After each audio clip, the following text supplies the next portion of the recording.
સ્થાનિક સ્વરાજની ચૂંટણી સમયે ભારતીય જનતા પાર્ટી આ વખતે ઘણા બધા એવા ચર્ચિત ચહેરાઓ છે કે જે લોકોને ટિકિટ આપી છે। ઘણા બધા લોકો પોતાના કામને કારણે ચર્ચામાં આવે છે અને ઘણા બધા લોકો પહેલેથી જ ચર્ચિત નામ ધરાવે છે। એની સાથે સોશિયલ મીડિયાને લઈને પણ ક્યાંક ને ક્યાંક ભારતીય જનતા પાર્ટીએ આ વખતે વધારે ભાર મૂક્યો છે કે જે લોકો સોશિયલ મીડિયામાં ખૂબ જ ચર્ચામાં રહેતા હોય એ પણ દરેક લોકોને ટિકિટ આપવામાં આવી છે। ત્યારે ભારતીય જનતા પાર્ટીનો જો સૌથી ચર્ચિત ચહેરાની વાત કરવામાં આવે તો માયાભાઈ આહિરના દીકરી છે સોનલ ડેર, એમને આ વખતે ટિકિટ આપવામાં આવી છે અને હવે સોનલ ડેરની પાસે કેટલી સંપત્તિ છે તેના સિવાય ભાજપના જે બીજા ચર્ચિત ચહેરાઓ છે કે જે લોકો આ વખતે ચૂંટણીના મેદાનમાં ઉતર્યા છે એ લોકોની પાસે પણ કેટલી સંપત્તિ છે એ દરેક વિષયને લઈને વિગતે વાત કરીએ। નમસ્કાર, હું હંસિની અને તમે જોઈ રહ્યા છો નિર્ભય ન્યૂઝ। લોક સાહિત્યકાર માયાભાઈ આહિરના જે પુત્ર છે જયરાજ આહિર એ બગદાણાના વિવાદ સમયે ખૂબ જ ચર્ચામાં આવ્યા હતા। એ બાદ હવે માયાભાઈ આહિર ફરી એક વખત ચર્ચામાં આવ્યા છે કારણ કે તેમની દીકરી છે સોનલ ડેર, એમને આ વખતે ભારતીય જનતા પાર્ટીએ ચૂંટણીના મેદાનમાં ઉતાર્યા છે। ત્યારે હવે એક બાદ એક નેતાઓની જે સંપત્તિ છે એને લઈને સમાચાર સામે આવી રહ્યા છે। ખાસ કરીને આ સમગ્ર મામલે સૌથી પહેલા સોનલ ડેરની વાત કરવામાં આવે તો ડાયરાના કલાકાર માયાભાઈ આહિરની પરણિત પુત્રીને ભાજપે લાઠી તાલુકા પંચાયતમાંથી મેદાને ઉતાર્યા છે। સોનલ ડેરની પાસે 35 લાખનું 44 તોલા સોનું છે, 5 લાખની ઓડી ગાડી છે, 10 લાખની ઓરા હુન્ડાઈ કાર છે અને તેમની પાસે એક ગામની અંદર 20 લાખની જમીન સહિતની મિલકતો છે તે સોનલ ડેર ધરાવે છે। આપણે જોતા આવે છે કે સોનલ ડેરના જે ઘરમાં લગ્ન થયા છે એ ઘર પણ ક્યાંક ને ક્યાંક રાજકારણની સાથે જોડાયેલું છે। તેમના પિતા હોય અથવા તો પછી તેમના જે માતા હોય એ પણ ક્યાંક ને ક્યાંક ભારતીય જનતા પાર્ટીના પહેલાથી ઘણા બધા હોદ્દા ધરાવતા નેતા રહી ચૂક્યા છે। ત્યારે હવે આ વખતની ચૂંટણીમાં સોનલ ડેર પોતે પણ મેદાને આવ્યા છે। વાત કરવામાં આવે માયાભાઈને લઈને તો માયાભાઈ આહિરનો જે પુત્ર છે જયરાજ આહિર તે બગદાણાના વિવાદમાં ખૂબ જ ચર્ચામાં આવ્યો હતો। ક્યાંક તે પણ ચૂંટણી લડી શકે એવી દરેક શક્યતા હતી, પણ ક્યાંક ભારતીય જનતા પાર્ટીએ આ વખતે માયાભાઈ આહિરની જે દીકરી છે એટલે કે સોનલ ડેર છે એમને ટિકિટ આપી છે અને તેઓ અમરેલીના લાઠીમાંથી લડવાના છે। ત્યારે અત્યારે હાલ તેમની સંપત્તિને લઈને જે માહિતી સામે આવી છે એની જ અંદર ખાસ કરીને તેમની પાસે 35 લાખનું 44 તોલા સોનું છે, 5 લાખની એક ઓડી ગાડી છે, 10 લાખની ઓરા હુન્ડાઈ કાર છે અને ગામની અંદર લગભગ 20 લાખની જમીન સહિતની મિલકતો છે તે સોનલ ડેર ધરાવે છે।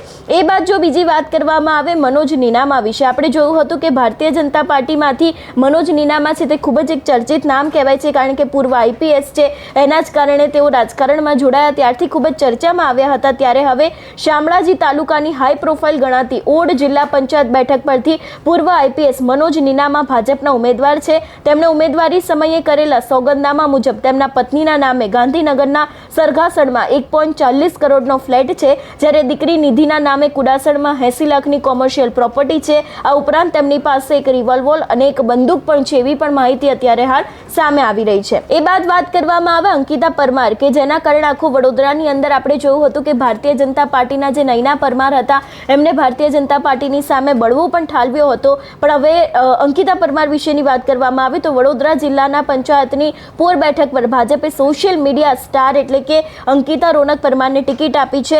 અંકિતાએ ઉમેદવારી સમયે કરેલા સોગંદનામામાં 8 વીઘા જમીન છે, 33 લાખનું સોનું અને ફોર્ચ્યુનર સહિતની મિલકતો પણ તે ધરાવે છે। એ બાદ વાત કરવામાં આવે રાજલ બારોટ પણ ખૂબ જ ચર્ચિત નામ છે અને આ વખતે ભારતીય જનતા પાર્ટીના ઉનાની નગરપાલિકા છે રાજલ બારોટ લડવાના છે। ત્યારે ભાજપે સિંગર રાજલ બારોટને ઉના નગરપાલિકા વોર્ડ નંબર 7માંથી ટિકિટ આપી છે। તેણે સોગંદનામામાં અમદાવાદના જે વૈષ્ણોદેવી સર્કલ પાસે 70 લાખનો 2 BHK ફ્લેટ, 17 લાખની XUV 700 કાર દર્શાવી છે, જ્યારે તેના પતિ અલ્પેશ બાંભણિયા પાસે 1.40 કરોડની જમીન છે એવી વાત પણ ક્યાંક સામે આવી રહી છે। એ વાત કરવામાં આવે નેહા સુથારને લઈને તો મહેસાણા જિલ્લાના વિજાપુરથી 15 કિલોમીટર દૂર આવેલા સરદારપુર ગામની વતની અને સિંગર નેહા સુથારને ભારતીય જનતા પાર્ટીએ વિજાપુર તાલુકા પંચાયતની જે ફુડેદા સીટ છે તેના ઉપરથી મેદાને ઉતારી છે। તેની પાસે અડાલજમાં 20 લાખનો ફ્લેટ અને 9 લાખનું 6 તોલા સોનું છે એવી પણ માહિતી સામે આવી રહી છે। એટલે જે રીતે આજે આપણે વાત કરી સોનલ ડેર હોય, મનોજ નીનામા હોય, અંકિત પરમાર હોય કે રાજલ બારોટ હોય અથવા તો પછી ભારતીય જનતા પાર્ટી દ્વારા જે રીતે નેહા સુથારને ટિકિટ આપવામાં આવી છે, એટલે આ વખતે ભાજપે ક્યાંક ને ક્યાંક ગ્લેમરને ખૂબ જ મહત્વ આપ્યું છે। ઘણા બધા જે ચર્ચિત નામ ધરાવતા હોય છે એ દરેક લોકોને પણ આ વખતે કહેવામાં આવ્યું છે। વાત કરવામાં આવે સોનલ ડેર વિશેની, મેં આગળ પણ કહ્યું એ રીતે તેમના પરિવારના ઘણા બધા લોકો છે કે જે લોકો ભારતીય જનતા પાર્ટીની સાથે જોડાયેલા છે। આપણે અવારનવાર જોતા આવે છે કે જયરાજ આહિર છે એ પણ ત્યાંના જે યુવા મોરચાના પ્રમુખ છે, એટલા જ માટે જયરાજ આહિર પણ ક્યાંક વિધાનસભાની તૈયારીઓ કરી રહ્યા છે. તેમના દ્વારા પણ ભારતીય જનતા પાર્ટીના કાર્યક્રમો હોય છે, એની અંદર હાજરી આપવામાં આવે છે. ત્યારે હવે તેમના બહેન એટલે કે જે સોનલ આહિર છે એ પણ હવે ક્યાંક ને ક્યાંક ભારતીય જનતા પાર્ટીની આ જે અમરેલીની લાઠીની જે બેઠક છે એના ઉપરથી ચૂંટણી લડવાના છે. આપણે જોયું હતું કે જે સમયે તેમને ફોર્મ ભર્યું હતું એ સમયે પણ એમનો હુંકાર જોવા મળ્યો હતો કે આ વખતની જે આ સીટ છે તેઓ જીતવાના છે, એવી પણ વાત તેમના દ્વારા કરવામાં આવી હતી. પણ ખાસ કરીને જે રીતે માયાભાઈ આહિરનો આખો પરિવાર અત્યારે હાલ ધીરે ધીરે ચર્ચામાં આવી રહ્યો છે અને સોનલ ડેરની પાસે કેટલી સંપત્તિ છે એને લઈને પણ વાત કરી નેહા સુથાર છે, તો એમના દ્વારા પણ અત્યારે હાલ એ પોતે જીતી શકે છે એવો વિશ્વાસ વ્યક્ત કરવામાં આવ્યો છે. રાજલ બારોટ છે એ પણ ક્યાંક ને ક્યાંક તેમની રાજકીય એન્ટ્રી જોવા મળી છે. એ પણ ઉનાની નગરપાલિકા વોર્ડ નંબર 7માંથી લડવાના છે. એટલે રાજલ બારોટને લઈને પણ ક્યાંક આગામી સમયમાં મોટા નવાજૂની થઈ શકે છે અથવા તો પછી મોટા સમાચાર સામે આવી શકે છે એવી શક્યતાઓ લઈ રહેલી છે. કારણ કે રાજલ બારોટનું એવું માનવું છે કે તેઓ ભારતીય જનતા પાર્ટીમાં એટલા માટે જોડાયા છે કારણ કે તેમને વિકાસના કામો કરવા છે. જે વિકાસ અત્યાર સુધી થઈ રહ્યો છે એ જ વિકાસની સાથે તેમને જોડાવું છે, એટલા જ માટે થઈને રાજલ બારોટ ભારતીય જનતા પાર્ટીમાં જોડાયા છે એવું એમને એક ઇન્ટરવ્યૂ દરમિયાન કહ્યું હતું. પણ હવે જ્યારે વાત સોનલ ડેરને લઈને સામે આવી રહી છે, મનોજ નીનામાને લઈને સામે આવી રહી છે, નેહા સુથાર છે, રાજલ બારોટ છે, એના સિવાય પણ બીજા ઘણા બધા એવા ચર્ચિત ચહેરાઓ છે કે જેને આ વખતે ભારતીય જનતા પાર્ટી ટિકિટ આપી છે. એની સામે વાત કરવામાં આવે કોંગ્રેસની, કોંગ્રેસમાંથી આપણે જોયું હતું કે જે ચર્ચિત ચહેરાઓ છે એ લોકોને ટિકિટ તો આપવામાં આવી છે ને એમાંથી રાજકોટનો જે સૌથી ચર્ચિત ચહેરો છે આરજે આભા, એમને પણ આ વખતે કોંગ્રેસના ઉમેદવાર તરીકે જાહેર કરવામાં આવ્યા છે.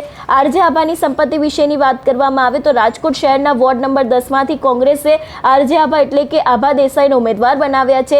તેણે 3 લાખની કાર, 4 લાખની ફિક્સ ડિપોઝિટ અને 4.50 લાખની રોકડ સહિતની પ્રોપર્ટીઝ દર્શાવે છે એવી વાત પણ સામે આવી રહી છે. એટલે ખાસ કરીને અને એ સિવાય જો રાજકોટના બીજો એક ચર્ચિત ચહેરો જે કોંગ્રેસમાંથી લડી રહ્યો છે એટલે કે નયનાબા જાડેજાની વાત કરવામાં આવે તો જ્યારે ક્રિકેટર રવિન્દ્ર જાડેજાના બેન નયનાબા જાડેજા રાજકોટના મનપાના વોર્ડ નંબર 2ના કોંગ્રેસના ઉમેદવાર છે, તેમની પાસે 17 કરોડથી વધુની મિલકત હોવાનું સામે આવ્યું છે. જેમાં દેવભૂમિ દ્વારકા જિલ્લાના મકનપુર ગામે તેમના જે વારસાઈ અને બક્ષિસમાં એક વિશાળ ખુલ્લો પ્લોટ મળ્યો છે જેની વર્તમાન બજારમાં કિંમત આશરે 11 કરોડ જેટલી થાય છે. ભાઈ સાથે જોઈન્ટ એકાઉન્ટમાં લગભગ 5.75 કરોડની ફિક્સ ડિપોઝિટમાં અડધો હિસ્સો તેમનો છે.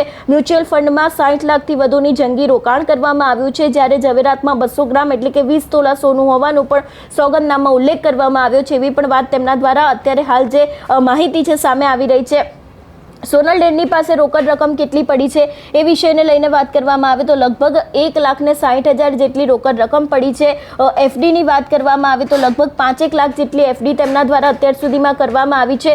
પોલિસીની વાત કરવામાં આવે તો 2,50,000 જેટલી પોલિસી અત્યાર સુધી સોનલ ડેરની પાસે છે. એટલે જે રીતે આટલા ચર્ચિત ચહેરાઓ છે એ લોકોની સંપત્તિને લઈને ક્યાંક અત્યારે હાલ સમાચાર સામે આવ્યા છે. આગામી સમયમાં જોવાનું રહેશે કે આ જેટલી પણ બેઠકો ખૂબ જ ચર્ચિત બેઠકો છે એ દરેક બેઠકો ઉપર હવે ભારતીય જનતા પાર્ટી જીતશે અથવા તો પછી જે ચર્ચિત ચહેરાઓ છે એને જ કારણે તે લોકો જીતશે એ હવે આગામી સમય બતાવશે. આ સમગ્ર વિષયને લઈને તમારો શું અભિપ્રાય છે અમને કમેન્ટ કરીને ચોક્કસથી જણાવજો. તેની સાથે અમારી ચેનલ નિર્ભય ન્યૂઝને લાઇક, શેર અને સબસ્ક્રાઇબ કરવાનું ભૂલશો નહીં. નમસ્કાર.